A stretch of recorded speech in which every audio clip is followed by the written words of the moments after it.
কেইবাজনো শিক্ষিত যুৱক যুৱতীসকলৰ দ্বাৰা গঠিত সামাজিক সাংস্কৃতিক অনুষ্ঠান সুভাষ ৰহাৰ উদ্যোগত ৰহা বজাৰস্থিত সাৰ্বজনীন দুৰ্গা মন্দিৰস্থিত সুভাষৰ বাকৰিত শনিবাৰে অনুষ্ঠিত হয় তৃতীয় বাৰ্ষিক শ্ৰীকৃষ্ণ মহাৰাসলীলা, য'ত সহস্ৰাধিক ৰাইজ ৰাসলীলা ভাগ উপভোগ কৰে। পুৱা ৰহা মহাবিদ্যালয়ৰ প্ৰাক্তন অধ্যক্ষা দীপ্তি দেৱী শৰ্মাৰ দ্বাৰা পতাকা উত্তোলনেৰে শুভাৰম্ভ হোৱা তৃতীয় বাৰ্ষিক শ্ৰীকৃষ্ণ ৰাস মহোৎসৱত নিশা সাহিত্যিক পেঞ্চনাৰ মনোৰমা ভূঞাৰ দ্বাৰা বন্তি প্ৰজ্বলন আৰু ৰহা পৌৰসভাৰ উপ পৌৰপতি অনিমা দাসে উদ্বোধন কৰা ৰাস মহোৎসৱত যুৱক যুৱতী আৰু কণ কণ শিশুসকলে মহাপুৰুষ শ্ৰীমন্ত শংকৰদেৱৰ মহান সৃষ্টি কেলিগোপাল নাট মঞ্চস্থ আৰু শ্ৰীকৃষ্ণৰ শিশুলীলা পুতনা বকাসুৰবধ কালিয়া নাগ দমনৰ সুন্দৰ প্ৰদৰ্শন কৰি সকলোকে আপ্লুত কৰি তোলে আৰু মাজনিশালৈকে লোকে লোকাৰণ্য হৈ পৰে Raslila. Bureau report, news update.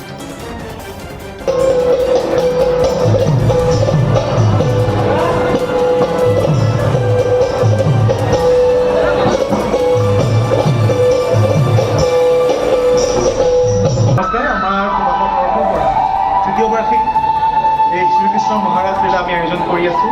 ইতিমধ্যে আমাৰ কেইবাটাও দৃশ্য পাৰ হৈ গৈছে। আমি কংকালৰ পৰা আৰম্ভ কৰি শিশু কৃষ্ণৰ বিভিন্ন লীলা আমি বকাসুৰ পুতনা তাৰপিছত কালিয় দমন ইত্যাদিকে ধৰি পেলাই আমি শিশুৰ পৰা সেই বালক হৈ আমি যৌৱন অৱস্থা পোৱা কৃষ্ণলৈকে আমি ধুনীয়াকৈ আগবঢ়াই লৈ গৈ আছোঁ। এতিয়া গোপী নৃত্য হৈ আছে।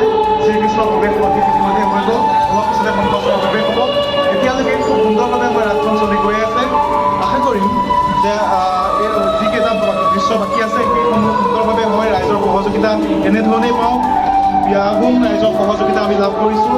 ৰহা অঞ্চলৰ, নগাঁও অঞ্চলৰ বা গোটেই অসমৰ বিভিন্ন ৰাইজ ঢপলিয়াই আহিছে, এতিয়াও ভিৰ কৰি আছে।